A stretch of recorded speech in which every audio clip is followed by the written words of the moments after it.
लगाव और स्वभाव के बदलने से विषय परिवर्तन, नजरों से निहाल कराने करने वाले, दुख व शांति से दूर ले जाने वाले, मुक्ति जीवन मुक्ति का वर्षा देने वाले, लाइट हाउस माइट हाउस बनाने वाले, सर्व की मनोकामनाओं को पूर्ण करने वाले विश्व कल्याणकारी बाबा बोले, क्या आवाज से परे शांत स्थिति इतनी ही प्रिय लगती है जितनी आवाज में आने की स्थिति प्रिय लगती है?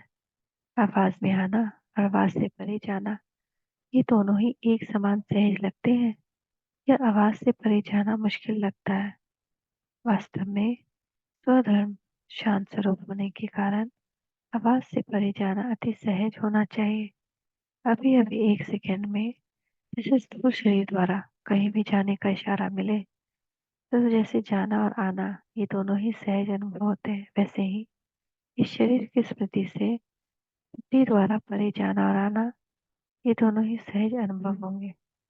अर्थात क्या एक सेकंड में ऐसा कर सकते हो? जब चाहे शरीर का आधार ले और जब चाहे शरीर का आधार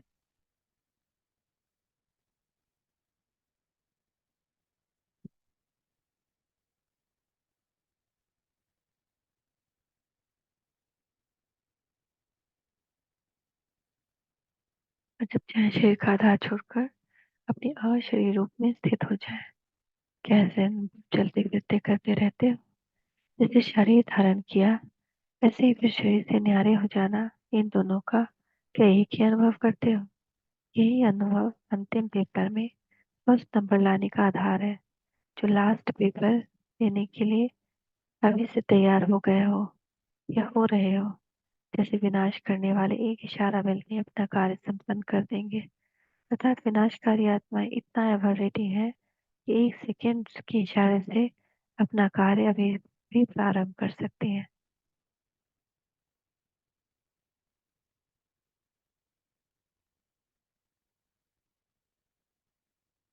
तो क्या विश्व का नव निर्माण करने वाली अर्थात स्थापना के निमित्त बनी हुई आत्माएं ऐसे वैरिटी हैं, अपनी स्थापना का कार्य ऐसे कर लिया है जिससे विनाशकारियों को इशारा मिले। जैसे यादव सेना ने फुल फोर्स से तैयारी की हुई है, क्या वैसे ही पांडव सेना भी अपनी सब तैयारियां कर समय का इंतजार कर रही है? कैसे ऐसे वैरिटी हो? लाइट हाउस और पावर हाउस एक सेकेंड में स्विच ऑन करने से चारों ओर लाइट माइट फैला देते हैं। कैसे ही पांडव सेना एक सेकंड के डायरेक्शन में प्रमाण लाइट हाउस माइट हाउस बन सर्वात्माओं को लाइट हाउस माइट हाउस का वरदान दे सकती है? जैसे स्थूल नजर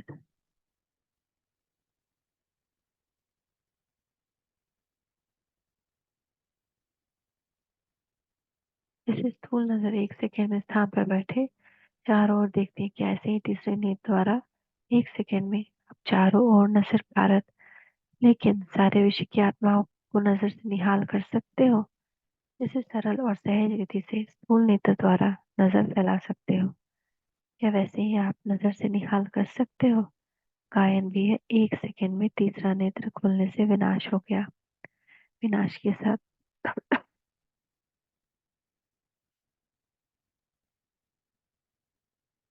अपना तो है ही, बाप के साथ साथ बच्चों का भी गायन है। क्या तीसरा नेत्र ऐसा पावरफुल है जो दूर तक नजर जा सके? जैसे स्थूल नेत्र की नजर कमजोर होती है तो दूर तक नहीं देख सकते, क्या वैसे ही अपनी तीसरे नेत्र की शक्ति देखते रहते हो?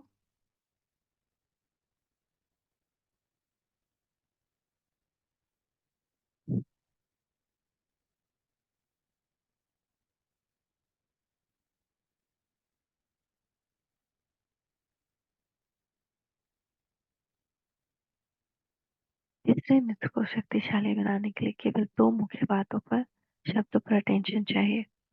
तीसरे नेत्र में कमजोरी आने की वह भी दो बातें हैं, वह कौन सी? स्थूल नजर के कमजोर होने के कारण क्या होता है?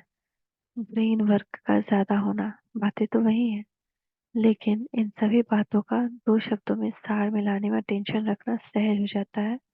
तो कमजोरी लाने के दो शब्द हैं, एक है लगाओ और दूसरा है पुराना स्वभाव। किसी को अपना पुराना स्वभाव कमजोर करता है को और कोई को किसी प्रकार का लगाव कमजोर करता है, तो ये दो मुख्य कमजोरियां हैं। इसका विस्तार बहुत है। हर एक का कोई ना कोई लगाव है और हर एक में नंबरवार परसेंटेज में अभी तक पुराना स्वभाव है। यदि स्वभाव और लगाव बदल जाए तो विषय भी बदल जाएगा, क्योंकि जब विषय के परिवर्तक स्वयं ही नहीं बदले तो विषय को कैसे बदल सकते हैं।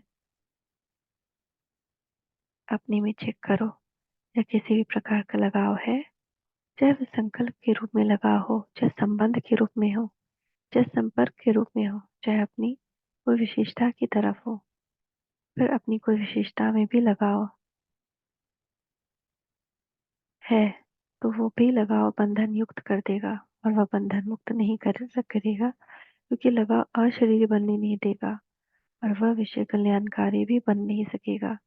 जो अपने ही लगाव में फंसा हुआ है वह विषय को मुक्ति व जीवन मुक्ति का वरसा दिला ही कैसे सकता है। लगाव वाला कभी सर्वशक्ति संपन्न हो नहीं सकता। लगाव वाला धर्मराज की सजाओं से संपूर्ण मुक्त सलाम देने वाला नहीं बन सकता। लगाव वाले को सलाम भरना ही पड़ेगा, और लगाव वाले संपूर्ण फर्स्ट जन्म का राज्य भाग पा न सके। इसी प्रकार पुराने स्वभाव वाले नए जीवन नए युग का संपूर्ण और सदानुभव नहीं कर पाते। हर आत्मा में भाई भाई का भाव न रखने से स्वभाव एक विघ्न बन जाता है। विस्तार को तो स्वयं भी जानते हो, लेकिन अभी क्या करना है। विस्तार को जीवन में समाकर बाप समान बन जाना है। न कोई पुराना स्वभाव हो, न कोई लगाव हो, जबकि तन मन धन सभी बाप को समर्पण कर दिया, तो देने के बाद फिर मेरा विचार, मेरी समझ, मेरा स्वभाव, ये शब्द ही कहाँ से आया। क्या मेरा अभी तक है, या मेरा सो तेरा हो गया।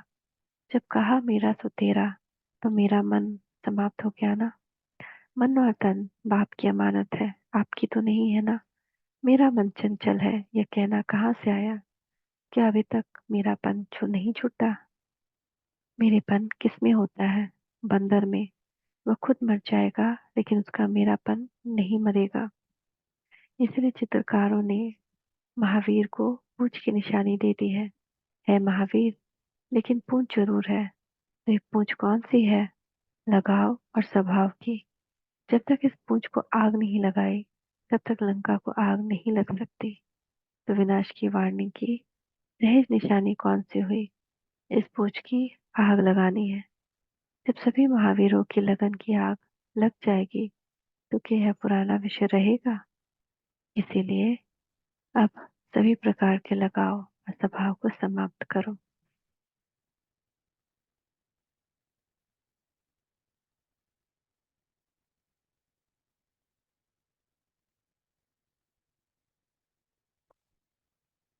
ये विनाशकारी आत्मा है, विनाश के लिए तड़पती है। क्या ऐसे ही आप स्थापना वाले विश्व कल्याण के लिए तड़पते हो। ऐसी सेल्फ सर्विस और विश्व की सर्विस, इन दोनों के लिए नए नए इन्वेंशन निकालते हो। जैसे वह लोग अभी इन्वेंशन कर रहे हैं कि ऐसे पावरफुल यंत्र बनाए जो बिना सहज और शीघ्र हो जाए।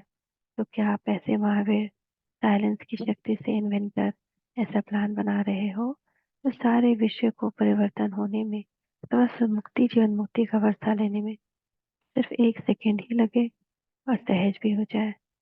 आप मुआफिक 35 वर्ष न लगे। ऐसी रिफाइन इन्वेंशन से 1 सेकेंड में नजर से निहाल, 1 सेकेंड में सुखी से निर्बल, निर्बल से बलवान,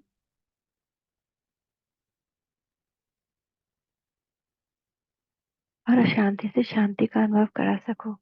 कैसे रिफाइन रूहानी शस्त्र और युक्तियां सोचते हो कि 1 सेकेंड में उनका तड़पना बंद हो जाए।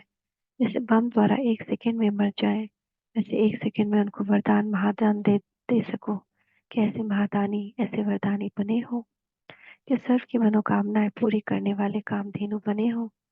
अब क्या स्वयं में कोई कामना तो नहीं रही हुई ना। अगर अपनी कोई कामना होगी तो कामधेनु कैसे बनेंगे। मेरा नाम हो, मेरी शान हो, ये कामना भी नहीं हो, समझा। ऐसे 1 सेकेंड में तीसरे नेत्र द्वारा विश्व को नजर से निहार करने वाले, 1 सेकेंड में अशांति और दुख से पार ले जाने वाले, लगाव और स्वभाव से अतीत कर्मातीत स्थिति में स्थित होने वाले, मुक्ति और जीवन मुक्ति के वर्षे की प्राप्ति कि जीवन में सदा रहने वाले मुक्त और जीवन मुक्त आत्माओं को बाप दादा का याद प्यार और नमस्ते। हम मीठे मीठे बच्चों का मीठे मीठे बाप दादा को याद प्यार नमस्ते। शुक्रिया बाबा, शुक्रिया। ओम शांति शांति शांति।